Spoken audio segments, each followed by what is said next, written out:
Hola chicos de YouTube, ¿cómo están? Espero que se encuentren bien. Hoy les voy a traer una bonita y larga historia de una molécula que se llama el ADN. Sin más que decir, vamos con el tema ahora sí, serios. Hace alrededor de 9500 años. Antes de Cristo, más o menos 2500, la agricultura humana se inicia en la región del Río Amarillo en China y en la fértil medialuna de la Mesopotamia. Se domestican y cultivan las cepas de arroz, mijo, los pastos y las lentejas. Posteriormente, alrededor del año 350 a.C., el gran Aristóteles en Grecia escribe La generación de los animales, en la que propone que el macho contribuye con el plan y la hembra aporta los materiales para su construcción. Por primera vez la raza humana habla de un plan o proyecto asociado a la formación de un ser vivo. 13 largos siglos de silencio hasta que en 1600 después de Cristo se propone la generación espontánea de un pequeño ser preformado por una mágica fuerza particular, lo vital, y en nuestro caso el homúnculo. Posteriormente, por el año 1840 después de Cristo, el descubrimiento del microscopio permite evaluar el desarrollo de huevo fecundado, adiós homúnculo, y experimentalmente también se elimina la generación espontánea, adiós fuerza vital, y el axioma pasa a ser omnis vivo ex vivo. Por el año 1866 después de Cristo, un monje benedictino curioso descubre las leyes de la herencia de las arvejas, y concluye en forma poco explícita la existencia de factores y leyes de la variación de los caracteres individuales. Posteriormente, por el año 1869 después de Cristo, un médico y químico estudia la composición de los núcleos de las células, y así Friedrich Nietzsche aísla una sustancia propia que bautiza como nucleína, que rápidamente se demuestra que es también un ácido nucleico.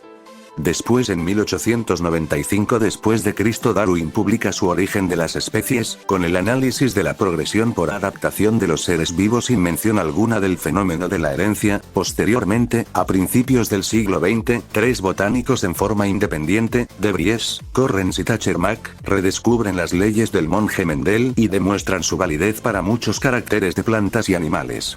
En 1902 un médico, Archibaldo Garrot, estudia algunas enfermedades que se heredan en ciertas familias atacando a las leyes de Mendel y crea el término de errores congénitos del metabolismo, identificando los rasgos generales de las enfermedades asociadas a la herencia. Posteriormente, en 1903 un psicólogo, Sutton, descubre a las unidades pareadas que se ven durante la división celular y que son fácilmente temibles, y las propone como las unidades celulares que transportan los factores mendelianos, apareciendo así los cromosomas. Posteriormente, en 1904 William Bateson reconfirma todo lo descrito por Mendel, enfatizando el carácter predecible del modo de la herencia inscritos en la célula. Estos factores o elementos hereditarios son bautizados como genes y el estudio de la herencia como genética. Después, en 1908 y en forma independiente, un matemático, Hardy, y un médico, Weinberg, derivan una fórmula algebraica sencilla que explica el modo de acción de los genes en los grupos de individuos. Se extienden así las leyes de Mendel desde los individuos a las poblaciones, y se puede aplicar la genética mendeliana a la teoría evolutiva de Darwin. Posteriormente, un embriólogo, Hunt Morgan, en 1910 descubre un par de cromosomas que se asocian al dimorfismo sexual de la mosca de la fruta, solo un par, que diferencian a los machos y las hembras. Este descubrimiento establece las bases genéticas de las diferencias biológicas entre los sexos y la existencia de factores genéticos que se transmiten solamente si van asociados a los cromosomas sexuales. Enseguida, en 1913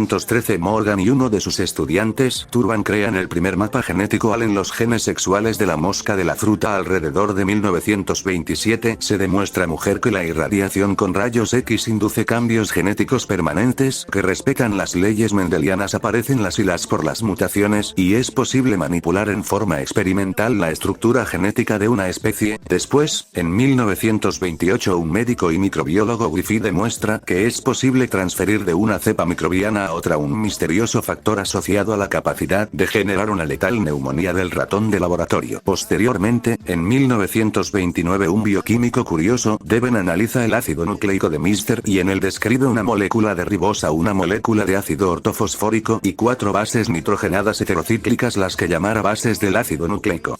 El ácido nucleico de Michelle et al. Es ahora el de estos y ribonucleico ha nacido el ADN. Sin embargo, estos hallazgos no se asocian al factor de transmisión de Griffith y menos aún a la estructura de los pares mendelianos. Después, finalizando la Segunda Guerra Mundial en 1944, un trío de investigadores Amerim, Claudine Carty demuestran de una manera convincente que el factor de transformación genética de Griffith es el ácido nucleico y no la proteína bacteriana. Para ello, preparan factor de Griffith puro y lo tratan con enzimas que destruyen solo proteína o ácido nucleico. Posteriormente, en 1949, un bioquímico notable, Linus Pauling, interesado en la genética, reconoce en una enfermedad hereditaria, la anemia, células falciformes, un defecto puntual en la estructura de la hemoglobina, y se permite sospechar que de alguna forma la información genética es capaz de determinar la estructura de las proteínas. El ADN de los genes determinan la estructura de una proteína funcional. Posteriormente, en 1950, otra pareja de bioquímicos, Hersey y Cha, demuestran que para los virus que atacan a las bacterias lo fundamental es la inyección de su ADN dentro de la bacteria, siendo irrelevante la proteína viral, reforzando así la idea que es el ADN la molécula que se asocia a la genética biológica. Posteriormente, un analista cuidadoso en 1952 estudia la composición de varios tipos de ácidos nucleicos y encuentra cantidades iguales de algunas bases nitrogenadas, por ejemplo adenina y timina, y por otro lado guanina y citosina. La estructura del ADN es una gran incógnita, pero esta defiende su estequiometría.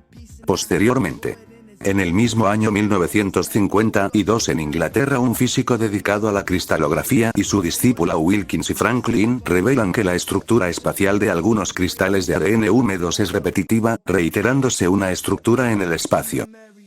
Finalmente, concluimos que en 25 de abril de 1953 la revista científica Nature, de reconocida excelencia, publicó un artículo breve de una página en que en forma escueta se sugiere una nueva estructura molecular de ácido desoxirribonucleico, o sea, ADN.